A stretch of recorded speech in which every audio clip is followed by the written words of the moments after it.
Hey Nai, Hey, what you doing? just playing with my butterfly and string. You having fun? Cool. So, I'm just about to make another video, and if someone was to ask you, what is a mortgage, what would you say? I would say I don't know. You don't know what a mortgage is? Okay, well hopefully in this video I'll be able to explain what a mortgage actually is, and then you'll be able to understand. Yeah. Hi guys, Kenroy here. Welcome back to my channel. Now, of course, many of you know that I started documenting my journey to become a property investor on this very channel recently. Today, I want to delve into one of the most important points when it comes to buying a property, and that simply is, what is a mortgage? Now, I hope to do this in as simplest form as possible, so even a child could understand. Mortgages often seem so complicated, but in reality, they're not that complex at all. I hope that I'll be able to give you the information about the basic building blocks into what makes a mortgage. If you find this content helpful, please feel free to comment, like, and subscribe. And we wouldn't mind if you would share this content to your friends and family also. I'll be covering 4 main points when it comes to mortgages. The first one is simply, what is a mortgage? The second point will be, what is a deposit? Point number 3 will then be, how does a mortgage work? I'll be wrapping up with point number 4, which will be looking at the 2 main types of mortgages. So without any further ado, let's get into it.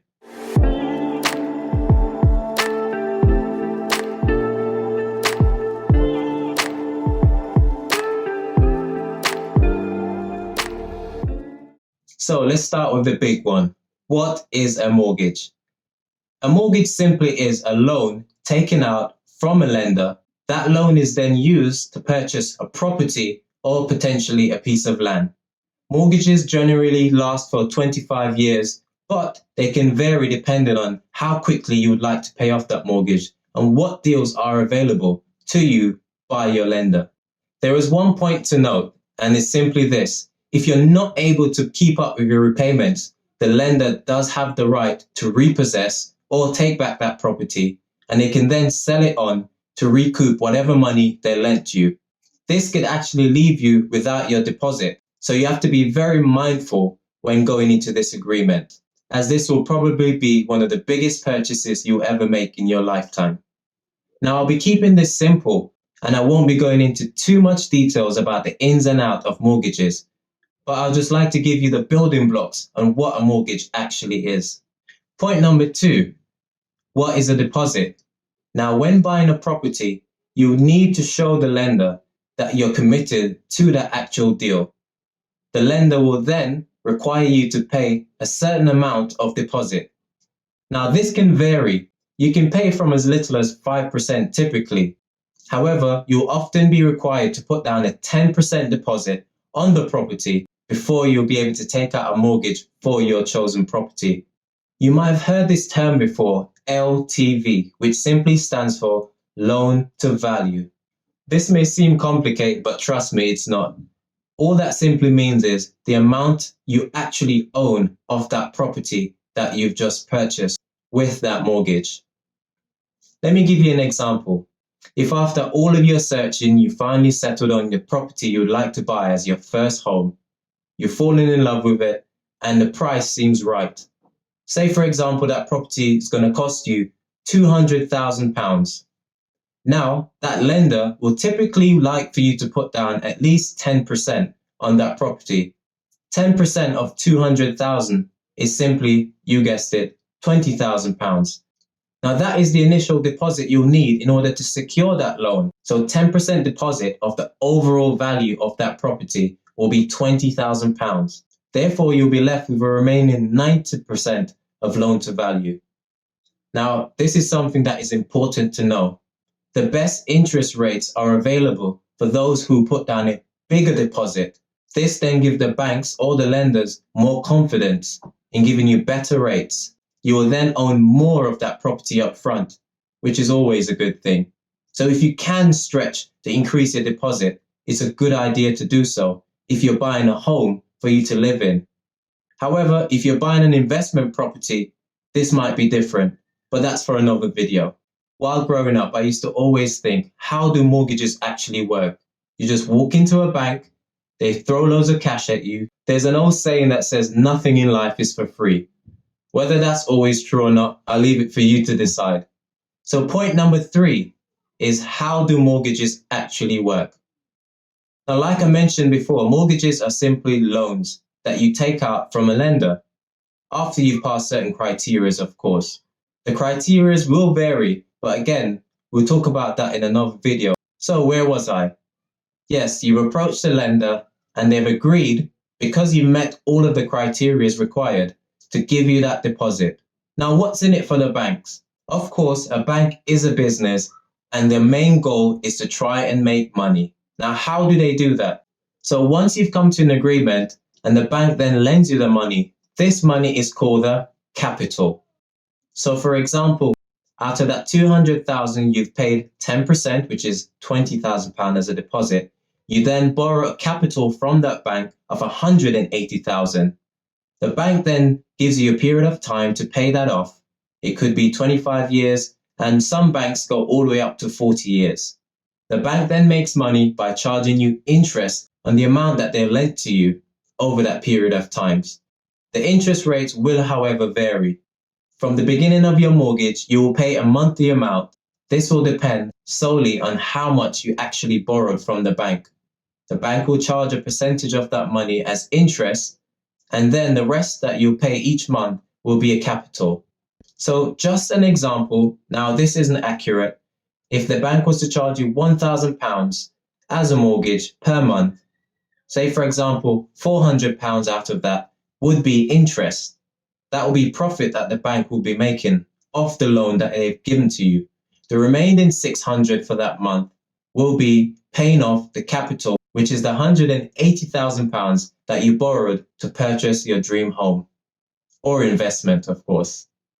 So rest assured, the banks will be okay. They're not doing it all for free, and your local bank won't be closing anytime soon. So now let's move into our 4th and final point, which is different types of mortgages. Now, there are several different types of mortgages, but there are 2 main types that typically gets used when buying a property. Now, I'm going to focus on 2 types, and those 2 types are repayment mortgages, which are the more popular ones, and secondly, an interest-only mortgage, which is typically used for investment purposes for someone who would like to buy properties and add them to their portfolio. Now, within both of these mortgages, there are various different facets that will change the amount that you pay depending on your individual circumstance. But in order to keep this simple, we're just going to be looking at the 2 main points about the differences between these 2. So the first one is called a repayment mortgage. This is where you pay the capital and the interest. You then combine them together in one monthly payment, and that is called a repayment mortgage. This is typically more favorable for people who would like to buy their own home, as they'll be able to set a deadline to which they'll be free from paying off that mortgage and the property will be theirs. Now, within this repayment mortgage, you can get different terms, such as fixed terms where you pay a set amount, a certain amount of years, or you can have a variable interest rate where the rate will change depending on the current interest rate set by the Bank of England.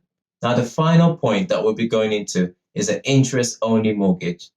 Now, this is typically set aside for people who are looking to invest in property and want to free up as much cash flow as possible so that they can move on to the next project. Now, an interest-only mortgage is simply a mortgage that you only pay the interest on each month. So you're probably thinking, hold on, so out of that £1,000 that I would normally pay for a repayment mortgage, for example, that £400 is all you would pay each month until the end of that mortgage deal. So you're probably thinking by now, what about the capital, that huge chunk of money that you borrowed from the bank, which was £180,000? What happens to all of that? Now, with an interest-only mortgage, and this is why it's normally catered more for investors, the bank will require that £180,000 to be paid at the end of that 25 years period. How will you pay that? Well, like I said, that's probably for another video. However, Let's just say that if you're an investor, you would have figured out ways of coming up with that cash so that at the end of that term, you'll be able to pay all of that money or potentially sell that property, which undoubtedly would have appreciated, that means gone up in value, in order to pay the bank what you owe them. So that's it, everyone. Mortgage made simple. Now, I hope that you've been able to understand everything that was said in this video. I'd also like to point out that I am not a financial expert. All of the information that I've given today is based on my experience and what I have learned over the years. Now I know what a mortgage is. Just like many of you, I am still learning. And of course, I am still chasing my dream of becoming financially independent. This will allow me to provide a better life for my family. Now, if like me, you have similar dreams and you're thinking about investing in your first property, please like and subscribe to this channel. I'm also very keen to know if you are thinking about buying your first property, whether it's your first residential home or your first buy-to-let, or perhaps you're a seasoned veteran who's bought loads of properties before. We welcome any comments or suggestions you may be able to make in the comment section below. And hopefully through this community, they'll be able to gain more insight on what it takes to become a property investor. Now, as always, you guys have been terrific. And thank you so much for watching. Please remember to check out my other videos as I continue to document my journey and hopefully help you on the way to achieving your dreams. Please remember to like, comment, and subscribe. This is Kenroy signing out today, and I'll see you when you see me.